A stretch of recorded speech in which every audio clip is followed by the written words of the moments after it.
Hea küll, teeme siis teist kord proovi alustamiseks. Minu noored kolleegid ütlesid, et me leppisime kokku, et me alustame kell 2 päeva teist pöört ja ehk on mõni inimene, kes täpselt kella vaatab, aga võib-olla siis paar-kolm niisugust asja veel, millele tahaks siis nüüd tähelepanu juhtida. Et see päeva teine pool võiks siis kanda ka alapealkirja praktikutelt praktikutele.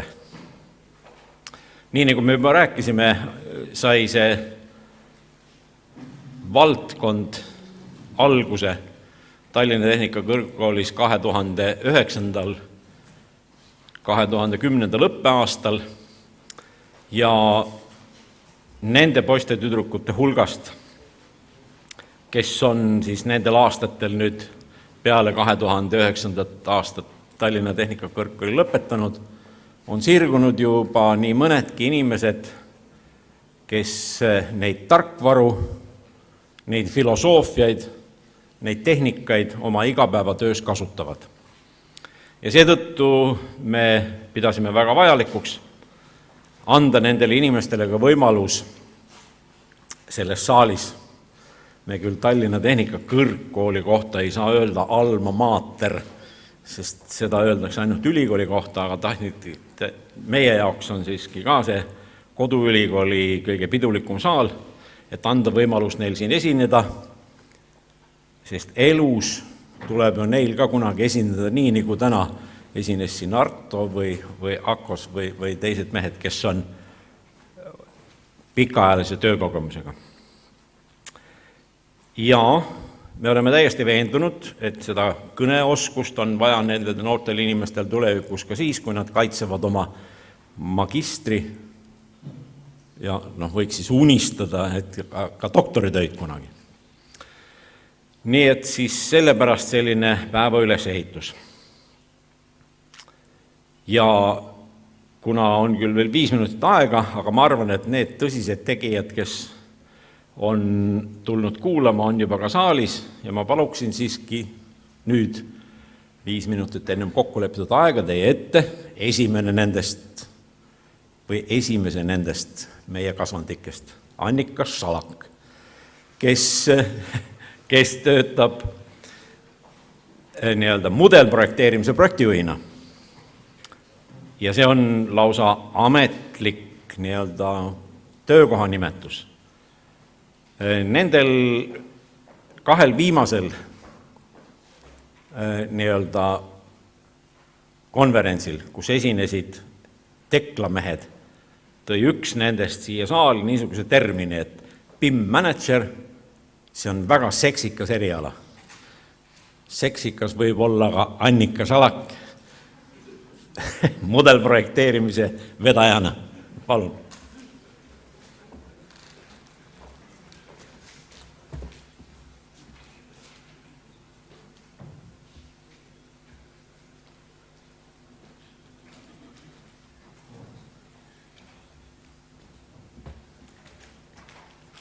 Tervist, et olen Annika Salak, tavalise S-iga, mitte väga susiseva S-iga. Seksikust võite ise hinnata. BIM on seksikas, avastasin selle tõesti 2009 aastal, kui TTK-s kas käisin 2. või 3. kursusel ja alates sellest siis olen üritanud sellega tegeleda ja alates sellest on see mulle ka huvi pakkunud. Töötan Innopolis Insenerid OÜs mudelprojekteerimise projektijuhina ja lühidalt tutvustakski teile ettevõtet. Innopolis Insenerid on aastal 2006 alustanud tegevust Innopolis ettevõtete grupis ja meil on siin paar tütarettevõtet, näiteks Elektrikud, Ed-Insenerid OÜ ja Arhitektid POA OÜ ja hiljuti liitus meiega konstruktorid Koostatik OÜ. Põhitegevusaladeks on arhitektuurne, konstruktiivne ning eriosade projekteerimine, et siin on ülevaade ka meeskonnast ning lisaks tegeleme ka projekti juhtimise ning omaniku järelevalvega ja sealhulgas ka tellija esindamisega.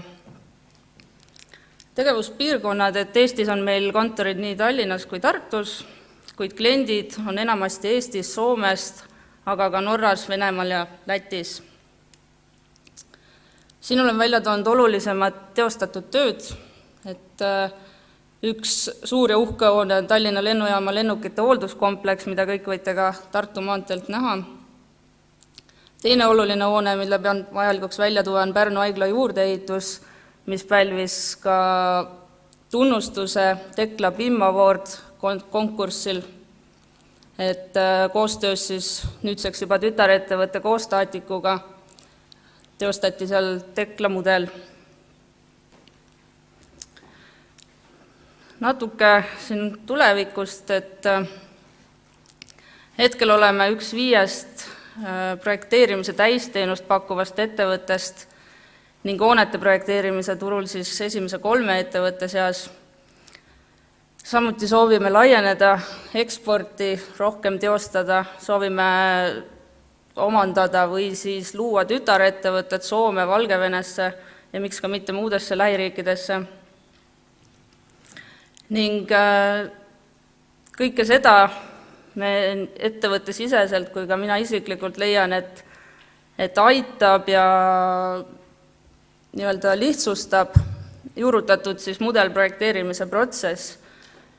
Et tänapäeval juba tunnustatakse ettevõtteid selle järgi, kui neil kas või kodulehel kuskil on sõna BIM, et kohe tekitab huvi. Et siin olen ka välja toonud siis mõningad eelised, miks me arvame, et mudelprojekteerimise protsess on kasulik ja vajalik. Et näiteks lihtsam projekti juhtimine ja tõhusam koostöö, projektivigade vähendamine, efektiivsuse tõus ja nii edasi. Nüüd aga läheks natuke praktilisema poole peale, et oleme ettevõttes juurutamisega tegelenud juba ligi 2 aastat, või võibki öelda, et 2 aastat või isegi rohkem. Ja nüüd räägiksin rohkem siis meie kogemustest selle mudelprojekteerimise põllul, kui nii võib öelda, ja seda siis pilootprojekti näitel. Et kõigepealt siis ettevalmistus, et tegelikult pooled punktid olid juba teostatud, et enne pilootprojektiga alustamist oli 85% töötajatest koolitatud. Olemas oli BIM-toega tarkvara, samuti piisavate näitajatega riistvara. Sisuliselt jäi üle ainult planeerida protsess, valida objekt, panna kokku meeskond, valida konkreetsed sammud ning asuda tööle. Siin olen välja toonud tarkvara, mis siis oli eelnevalt olemas, on ka nüüd ja selle hulgas siis tuli valik teha, et millega siis täpselt jätkata, millega üritada see pilootprojekt läbi viia, et mis annaks ka tulemused siis BIM-i protsessile. Kõigepealt panime paika eesmärgid. Kuna meil konstruktorid üldiselt kasutasid eelnevalt 2D-platvormi, siis oluliseks asjaks oli Reviti juurutamine, seega seetõttu, et Reviti platvorm oli ettevõttes olemas juba paar aastat, aga sisuliselt keegi seda ei kasutanud. Samuti olid ka töötajad läbinud koolitused, kuid ikkagi kasutust tarkvarale ei leitud. Seetõttu pidasime oluliseks siis Revitit juurutada ning see kasutusele võtta. Ja siis muidugi teised olulised eesmärgid, et koostöö tõhustamine, projektivigade vähendamine, dubleeriva töö vähendamine ehk siis automatiseerimine, samuti mudelite ühildamine ning analüüs. Olen välja toonud ka perspektiivsed lootused, mida me otseselt pilootprojektiga saavutada ma ei saagi öelda, et ei lootnud, aga kartsime, et see lihtsalt ei ole nagu esimese projekti puhul väga mõttekas loota. Et siis perspektiivsena efektiivsuse suurenemine, kulude vähenemine, kvaliteedi kasv. Pilootprojektiks valisime Sakala staabi- ja tagalakeskuse peahoone ning laohoone. Peahoone on veidike keerulisem, funktsiooniks administratiiv- ning majutushoone. Hoone on mitmetasapinnaline, läbides seal juures keldrikorrust, esimest teist korrust. netopinnaga umbes 4700 ruutmeetrit, hoones viibib alaliselt 200 inimest. Laohoone sealjuures on jällegi palju lihtsam, ühekorruseline hoone. Hoones alaliselt inimesed ei viibi, netopind on umbes 1300 ruutmeetrit, kõvasti väiksem kui peahoone. Peahoone juures arhitektuurne osa teostati Archicadiga, konstruktiivne osa Revitiga, kasutades arvutusteks ka robotit ning viimase liifi andmiseks või sõlmejooniste tegemiseks kasutati ka AutoCAD ehk siis 2D lahendust. Eri osade juures mõlema hoone puhul kasutati MagicCAD-i, mis töötas AutoCAD-i platvormil. Sisuliselt nemad oma töös mudelit ei kasutanud, kuid nad väljastasid mudeli, et oleks võimalik siis koondmudel kokku tõsta ning mudelit analüüsida. Laohoone puhul kasutati nii konstruktiivse osa kui ka arhitektuurse osa teostamiseks Reviti platvormi. Siin on välja toonud mõningad peahoone funktsioonid, et näidata siis hoone keerukust kui sellist, et õppeklassid, kontoriruumid, majutusruumid, jõusaal näiteks, samuti on siit puudu keldrikorrusel olev lasketiir ning mitmed laoruumid, garaažid. Et konstruktoritel oli päris keerukas objekt. Natuke mudelprojekteerimise protsessi kirjeldusest, et alustuseks ikkagi planeerimine. Natuke oma kogemuse põhjal võin öelda, et meil võis sellest jääda natuke vajaka, kuid samas loodan ja leian, et tulevaste objektide puhul oleme jällegi targemad ning oskame tähelepanu pöörata. Seejärel ressursside määramine, et meeskonna valik, väga oluline, et millised inimesed tööd teevad, kas nad tahavad juurutada sellisel kujul PIM-i või nad on liialt kinni traditsioonilistes lahendites. Tarkvara valik, et sellest juba rääkisin, et variante oli palju, tuli teha üks konkreetne valik.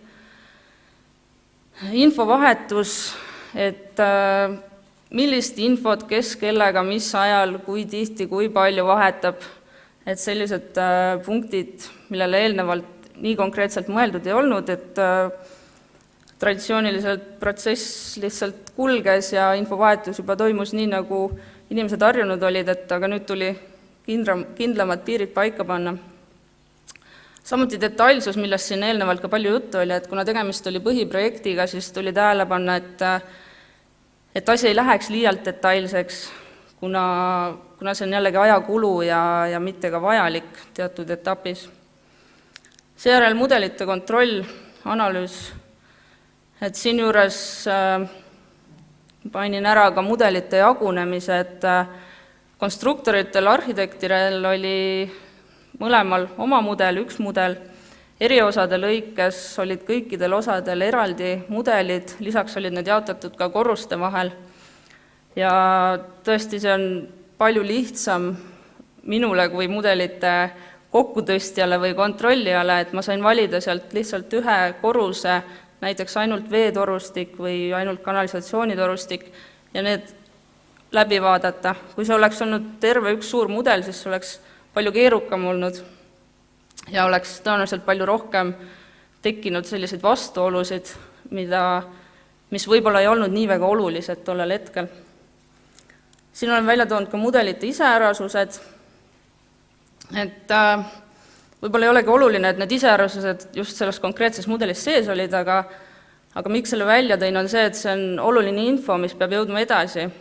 Et kõik asjaosalised peavad teadma, kuidas mudel on kokku pandud. Et näiteks kui vaiadeks on kasutatud poste, siis on oluline info, mida peavad kõik järgnevad osapooled ka teadma. Siin olen välja toonud mõningad vead, mis avaldusid mudeli kontrollil, et üleval parempoolne pilt, et alguses tekkiski küsimus, et äkki hoopis on tegemist innovaatilise lahendusega, kus siis radiaatori paigaldamine põrandasse kütab nii ülemist kui alumist korrust. Tegelikkuses oli see projekti viga ning likvideeriti. Alumisel on valgusti juhtunud liialt madalale ning lüliteid on 3 tükki üksteise peal. Siin on torude ristumised ning ka paiknemine hoonest väljas. Selle probleemi lahendas ühtse nullpunkti määramine, mis tegelikult oli määratud algselt, kuid siiski mõningad projekti osad ei tea, kas siis ei kasutanud seda või siis tollel konkreetsel mudelil ta jäi kuidagi kahe silma vahele. Siin siis veel mõningad ristumised ning ebatäpsused, et konstruktori ja arhitekti trepid ei ole kohakuti, kaabliredel jookseb läbi posti ja läbi fermi, valgustid jooksevad ukse sisse ja mõningad torude ristumised. Siin jällegi ventilatsioonitoru on ukse ees, ehk siis ukse ava ei ole kasutatavad sellisel määral, nagu arhitekt seda soovinud on. Pärast on lahendus, kus on need torustikud korrigeeritud ning kõik on korrektne. Mõningad tagasilöögid, komistuskivid, üks ja peamine on aeg, kuna pilootprojekti valik toimus hetkel, kui lepingud olid juba sõlmitud, siis aeg oli paigas, graafik oli paigas, tellija soovis projekti õigeks ajaks, natukene me saime aja juurde küsimisel nii-öelda lisaaega, kuid siiski see aeg oli oluline faktor ja arvestades ka seda, et enamasti oli tegemist õppimisprotsessiga. Teine oluline asi, harjumuste muutmine, et seda nii tarkvarade tundmaõppimisel, infovahetusel kui ka koostöös, et tegelikult paljud harjumused vajasid muutust, kuid harjumustel on vägev jõud ja see oli mõningas mõttes keeruline. Eelnevalt küll mainisin, et meil on piisavalt võimekas riistvaru olemas, kuid siiski suuremate mudelite keerutamisel tekkis mõningaid probleeme, et võib-olla siin oleks lahendiks jällegi mudelite jaotamine väiksemateks osadeks ja neid siis kokku tõsta mõnel muul platvormil. Tarkvara ühildamine, et kuna meil tekkis kaks erinevat projekti, nii-öelda kaks erinevat hoonet, et Revit pluss Revit ja ArchiCAD pluss Revit, siis seal olid ka mõningad probleemid, et Reviti platvorm oli kuidagi lihtsam, konstruktorid näiteks said arhitekti mudeli alla võtta, sisse linkida, sealt elemente üle tuua, kontrollida ja nii edasi. ArchiCAD pluss Reviti vahelises suhtluses tekkis mõningaid probleeme. Võin ka öelda, et võib-olla asi on nii-öelda teadmiste taga kinni, et kui nii ArchiCAD kui ka Reviti kasutaja oleks rohkem teadlikum, siis ta tõenäoliselt suudaks ka paremini neid probleeme vältida. Ja nagu eelnevatest nendest projektivigadest välja tuli, siis enamus vead on seotud kõrgusliku aspektiga, ehk siis mängu tuleb 3. tee, mille peale eelnevalt nii palju just põhiprojekti staadiumis eriosad näiteks mõelnud ei ole. Ja kuna hoone oli mitmetasapinnaline, siis oli ühe korruse lõikes väga keeruline paika panna neid konkreetseid kõrguseid. Ühes hoone otsas oli üks kõrgus, teises hoone otsas teine kõrgus. 2D plaani peal eri osade jaoks ei mängiks rolli, aga nüüd mudelis tuli need asjad kõik üle käia. Ning lisaks siis ka eesmärkide erinevused tellija ja projekteerija. Tellija eesmärk on saada toimiv projekt teatud tähtajaks ja paberkandjal, no muidugi ka digis, aga siiski 2Ds. Aga kuna meie eesmärgiks oli rakendada BIM-protsessi, siis väikene erinevus seal on, muidugi oluline oli ka väljastada see projekt nii, nagu tellija seda soovib, kuid mõnes mõttes need eesmärgid erinesid. Kuid samuti oli ka edusamme, õnnestumisi, et võib öelda, et eesmärgipärane siis tarkvara parem tundmaõppimine just selle Reviti osas, nii arhitektid kui konstruktorid said maitse suhu. Samuti BIM-protsessi mõistmine, teadvustamine, et tekkis enamustöötajatel tekkis arusaam, mis on BIM, kuigi eelnevalt olime teinud erinevaid koolitusi, olid inimesed läbinud seminare, siiski praktikas asi läbi mängida andis parema tulemuse. Ja muidugi ristumiste avastamine, sealjuures siis projektivigade vähenemine ja koostöö tõhustamine. Et tulemusteks võikski rääkida siin siis üldiselt, et ettevõtete töötajate teadlikkuse kasv, projekti osade efektiivsuse kasv, eesmärgipärane Reviti juurutamine, seatud eesmärkide 80% täitumine. Et ma ei julge ja ei saa öelda, et 100% täitsime eesmärgid, kuid võin julgelt öelda, et 80% me need täitsime. Ja samas teame ka, kus on nii-öelda nõrgad kohad, et järgmistes projektides nendega paremini ümber käia. Ja tuleviku vaadetest, et peamised eesmärgid jäävad suhteliselt samaks, nagu ka need eelnevalt välja toodud perspektiivsed lootused, et koostöö tõustamine, tööjõuressursside optimeerimine, et mudelprojekteerimise eelise ärakasutamine, et seda nii siin Eesti turul kui ka väljaspool, et läbi selle üritame rohkem eksporti kasvatada. Loomulikult täiendav koolitamine, et siin alles kuu tagasi toimus meil ettevõttesisene koolitus, mis siis keskendus rohkem BIM protsessi koordineerimisele ja juhtimisele. Ja läbiviijateks olid jällegi meie tuttavad kolleegid juba siit ning see andis selles suhtes häid tulemusi, et inimesed, kes olid tegelikult juba tegelenud ka selle pilootprojektiga, kes olid kuulnud erinevaid seminare, erinevaid jutte BIM-protsessidest, nendel tekkis siiski veel parem, veel nii-öelda täiuslikum ettekujutus BIM-protsessist, mudelprojekteerimisest, selle läbiviimisest, koordineerimisest. Jätkuv BIM-protsessi juurutamine, arendamine, et ma arvan, et see ongi niisugune jätkuv asi, et ei saa öelda, et 2 aastaga on juurutatud ja nüüd on kõik. Leian, et seda tuleb pidevalt arendada, kui ka arendada, siis ka juurutada nii-öelda, et see on ikkagi jätkuv protsess. Ja siis erinevate võimaluste kasutuselevõtt, et soovime eriosade juures samuti liikuda mudelipõhisele projekteerimisele, et kasutusele võtta näiteks Revit, MEP plus MagicCAD, samuti tõhustada siin Reviti ja roboti omavahelist koostööd ja Tekla, Navisworks, et üritame kõiki uusi innovaatilisi lahendusi kasutusele võtta. Tulemus on uued projektid, samas loodame nii ehitajate kui ka tellijate huvile, teadlikkuse kasvule, et oleks oodata konkreetseid tellimusi BIM-projektidele, hetkel need puuduvad. Ja võin öelda, et meie jätkame BIM-iga nii või naa. Aitäh tähelepanu eest!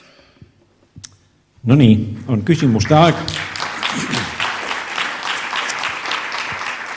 Ja mina alustaksin kohe esimese küsimusega, nii nagu oli minu eelkäijal Ergol kombeks, aga ma nopin selle küsimuse Ardo esinemisest. Sa rääkisid pilootprojektist. Kas see oli juba kasumlik või kasumlikuks muutub alles 3., nii nagu Ardo eeldas? Pigem siis 3. Ütleme nii, et see meie pilootprojekt oli suhteliselt integreeritud tavapärasest projekteerimisest ja BIM-protsessist, ehk siis ikkagi õppimisprotsess ja otseselt BIM-protsessi liitmisest me kasumlikkust ei saanud selle projekti puhul. Kuid kasum on ka need teadmised, mis sealt tulid ja mida siis järgnevates projektides saame ära kasutada. Et vähemasti firma väärtusesse siiski midagi lisandus, mis võiks lubada taga, et on kasumi poolele kantav. Ja. Palun, kes soovib küsida? Palun.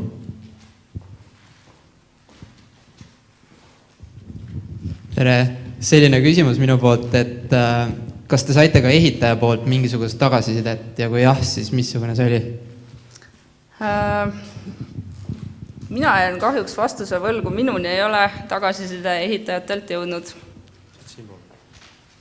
Et loodetavasti oli see positiivne, aga tean seda, et ehitaja meie mudeleid kasutusele ei võtnud, ei julge väita, kas ta nendega tutvus, neid vaatas, aga nendega ta tööd ei jätkanud. Et selles suhtes võib-olla isegi niisugune tagasiside puudub täiesti, et neil ei olegi võimalik anda tagasisidet, kuna neil ei ole võimalust olnud tutvuda. Võimalus on olnud, aga nad ei ole seda teinud, siis niipidi võiks öelda. Ja põhjus on see, et neil ei ole vastava ala spetsialiste? Näiteks või neil puudub huvi või jah, teadmised. Kas on küsimusi? Palun.